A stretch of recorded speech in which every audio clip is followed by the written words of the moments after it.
Welcome to another video by Consordini.com, and today we'll look at some audio interfaces. Just for the sake of this video, I'll make it a bit more concise and visual, but if you want a more detailed text-based review, please click the first link in the description below. All of these interfaces are great choices for your budget and what you're looking for, so not to say that one is better than the other, but just for the sake of clarity of this video, I'll be listing them from the cheapest to the most expensive. The prices will be based on what I can find now for a brand new interface, not including discounts or used units. And at the end of the video, I'll show you some a bit more comprehensive charts just so you can see how the interfaces stack up against each other. Also, please don't mind if I mispronounce some of the company names. But let's start with the cheapest choice, which is the Behringer U-Control. The Behringer U-Control is a budget interface which is good for both recording and listening to music. You can find one for around £25, but don't be fooled by the price, as this interface is known for very low noise while recording. And just for transparency's sake, that is referring to how clear the audio is. In fact, this unit's sound quality even goes to match some more expensive interfaces while coming in a very portable, small package, as it's almost the size of a phone.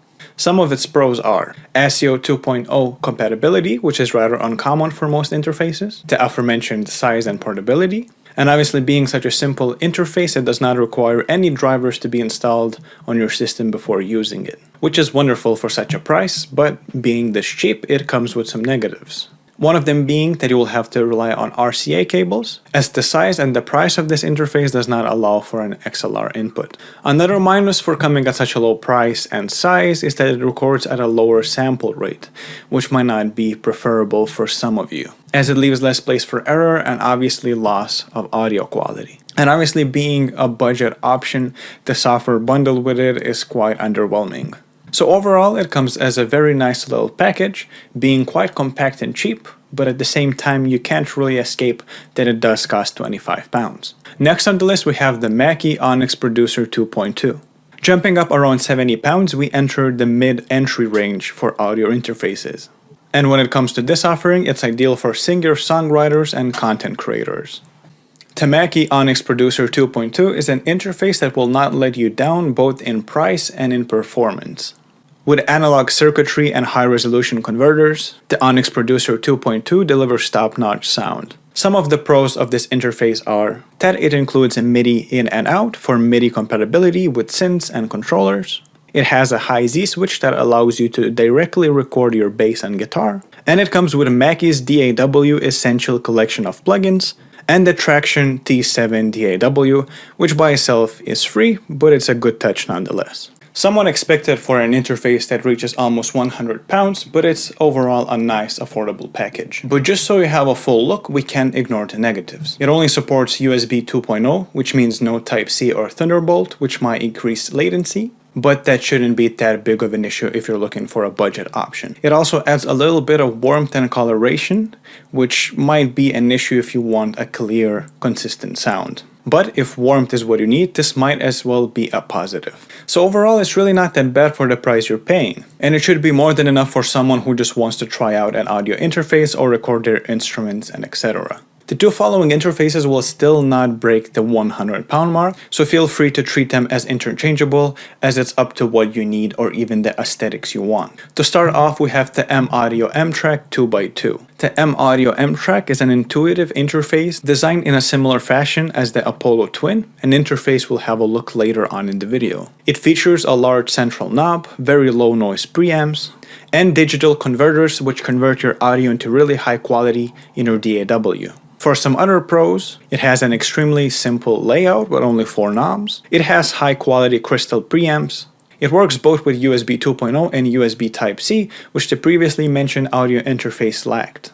And on top of that, it has a great interface for Pro Tools. The only negative being that you will have to install drivers on your computer before using the interface, which shouldn't be that big of an issue if you're looking for a home studio setup, but if you want to be on the move, this might come into play. Moving on to another offer for £100, we have the Tascam US-2x2. Tascam or Tascam is a pretty old company that has excelled in the audio gear market for many years. Along with their regular USB interfaces, they have very nice FireWire audio interfaces, as well as other top-end equipment which will help you make music. The Tascam US-2x2 is an affordable interface that makes recording easy. It has two high-gain microphone preamps, which let you record into your DAW both on Mac, PC, and even iOS devices. The interface is set up similarly to the Focusrite 2x2, an interface we'll talk just a bit later on in the video, where each channel is an XLR and instrument combo jack.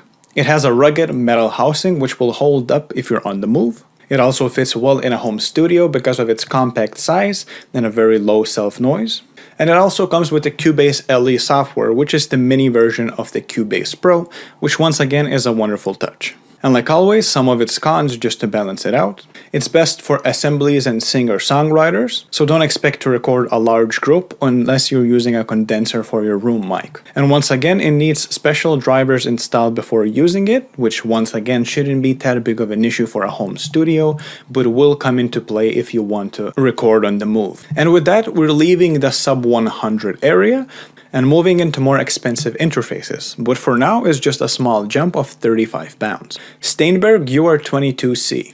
Steinberg, or Steinberg preferring how you like to say it, is a very well-known brand catering to professional musicians all around the world, and is also the makers of the previously mentioned Cubase software. The Steinberg UR22C proves itself to be a great value interface and all-around a workhorse. This interface is an ideal choice if you're looking at doing some home recording on a budget. Some of its pros include ASIO 2.0 core audio and WDM compatibility. It also comes with Cubase AI for PC and Cubase LE for iOS devices. And it also has MIDI support for use with MIDI controllers and synths. Also having a slight jump, it has compatibility with USB 3.0 and USB Type-C, but it also has some drawbacks.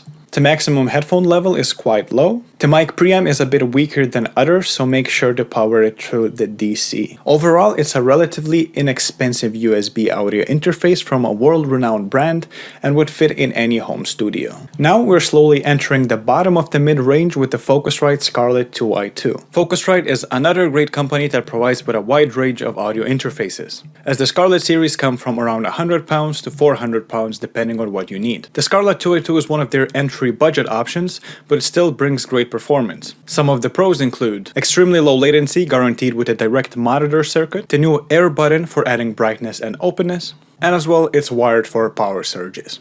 The Scarlet 2x2 is a 2-channel USB Type-C interface, 2 ins and 2 outs, with 2 upgraded Scarlet preamps, extremely low latency, and instrument inputs that can handle anything from guitars to drums and anything in between. As for the preamps themselves, they can be described as quite vibrant. They're very low noise, low distortion, and very transparent, so that gives you quite a lot of headroom. But there is one small con.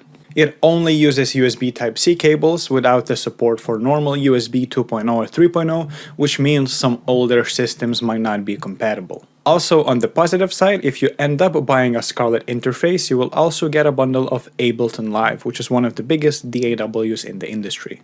But to move on, just for £10 more, you can get the Rolnand Rubix24. The Rolnand Rubix24 is an audio interface which is really designed for recording and mixing purposes. The Rubix24 offers a solid balance between high-quality sound, a durable build, sleek design, compact size, affordable price, and all the features that musicians and producers in today's industry need to make great sounding music. The Rubix24 is a USB audio interface, so it is compatible with Mac and Windows and even iOS devices. The interface is plug and play and will even work without installing separate drivers, although it is recommended to install the drivers anyway. The same goes to the previously mentioned Focusrite interface. Channel level monitor lights are clearly visible and not too small to see from across a room or in a dark stage or studio environment. A built-in compressor and limiter are included to tame and control vocal and instrument dynamics, making this the best interface for vocals. And Ableton Live Lite is included to help you get started with the production and performing. The only con of the interface is that the design could stand to be a little bigger, as it gets a bit cluttered when using all inputs and outputs. But overall, it's a great studio interface that would especially benefit streamers or podcasters. And that rounds up the cheaper end of the interfaces, as we have 3 more left, but they will jump in price a bit and it's going to cover the premium market. So to start off, Arturia Audiofuse 8 Pre. This is a premium 8-channel option. As the name implies, Audiofuse 8 Pre is a compact audio interface with 8 channels. It has premium components and a ton of awesome features. The Audiofuse 8 Pre comes with 8 discrete Pro preamps that provide a great clean sound for use in modern studios. This audio interface is great for recording everything from metal to classic string assemblies. You can even stack 2 8 Pre interfaces for 16 inputs since the 8 channels are ADAT compatible and there is an ADAT output on the interface. It has a USB-C connection and is also USB 2.0 compatible for those who do not have USB-C ports on their computers. It comes with Arturia's Creative Suite software bundle full of plugins and other goodies and has extremely low noise. Obviously, coming with such a price tag, you expect to get your money's worth, and when it comes to this interface, it does not add any noise, coloration, or anything that would negatively impact your audio. It provides clean, clear audio that sounds great through studio monitors or headphones. The only negative being that it's quite bulky, so it's probably not the best piece of equipment if you want to keep it on the move. The Audiofuse 8 Pre from Arturia is debatably the best 8-channel audio interface available right now. Moving on, Apogee Element 46. The Apogee Element 46 is an audio interface great for collaborating and recording in a studio, at home, or out and about.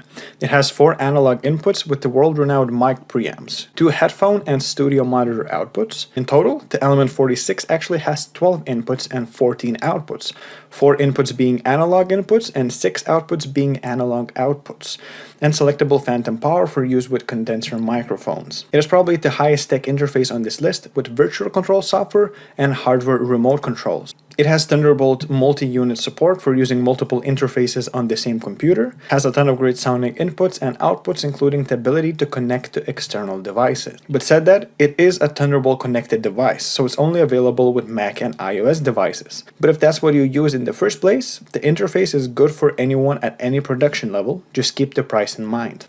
And last but not least, we have the Universal Audio Apollo Twin MK2. This is probably one of the better known audio interfaces out there, as you might see this around quite a lot.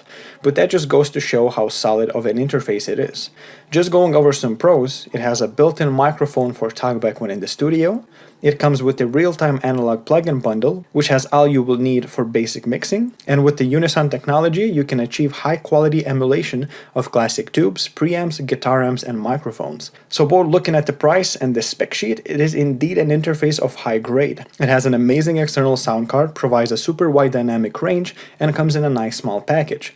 But it comes with a price. The Apollo Twin MK2 costs around £800 almost new, and around $600 to $650 used, which makes it quite an investment, as getting a brand new one might cost you up to £1,000 or even more. And the price mainly comes from both the UAD processing being built into the interface, which allows you to use plugins while both mixing and tracking, and the Unison mic preamp technology, which allows you to emulate popular classic microphone preamps without the use of software. Not to mention that Apollo products come with quite a price tag to begin with and are a staple in the industry. It's compatible with both Mac and PC, but that's somewhat expected at this point. And once again, if you want to look into the interfaces in more detail, please check out the article linked below.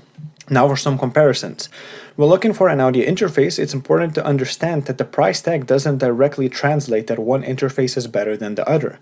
It's all based on what you're looking for specifically. Something that works for one individual just might be a waste of money to another. Let's start with inputs. Behringer U Control has 1 input. The Mackie Onyx Producer 2.2 has 2 inputs. M-Audio M-Track has 2. Tascam US-2x2 has also 2. Steinberg UR22C has 2, as well as Focusrite Scarlet 2x2 and Rolnand Rubix24. Arturia Audiofuse 8 Pre has 16 inputs. Apogee Element 46 has 4 inputs, or 12 in total. Universal Audio Apollo Twin MK2 has 2 inputs. When it comes to the outputs, the Behringer U Control has 1 output, the Mackie Onyx Producer, M-Audio M-Track, Tascam US-2x2, Steinberg UR22C, and Focusrite Scarlet 2x2 have 2 outputs each. Rolnand Rubix24 have 4 outputs, Arturia Audiofuse 8 Pre has 20 outputs, and the Apogee Element 46 has 2 outputs, or 14 outputs in total, and the Universal Audio Apollo Twin MK2 has 6. As you can clearly see, some interfaces are just better catered for uses with a lot of equipment with more ins and outs, and for some of you that's as obvious as it comes, but sometimes people have an expectation that with a higher price you get more ports, which is just not the case. Another thing you always see in audio interface reviews or spec sheets are the phantom power support, but how impressive or rare is it really? As you can see from the chart, it's not that uncommon, which makes sense. That's how it should be. Which just means that you shouldn't think about it when looking for an audio interface, as it most likely will just be there. So when it comes to it, it's all about the dynamic range and the profile of the audio interface and how many inputs and outputs it offers. If you need to run an entire operation, look into one that has up to 10 ports for both in and out. If you want a cozy home studio, a 2x2 just might be more than enough. Once again, thank you for watching this video brought to you by Consordini.com. You can check the full article down in the description. If you liked the video, please leave a like, subscribe, and leave your thoughts and questions down in the comment section. Have a nice day.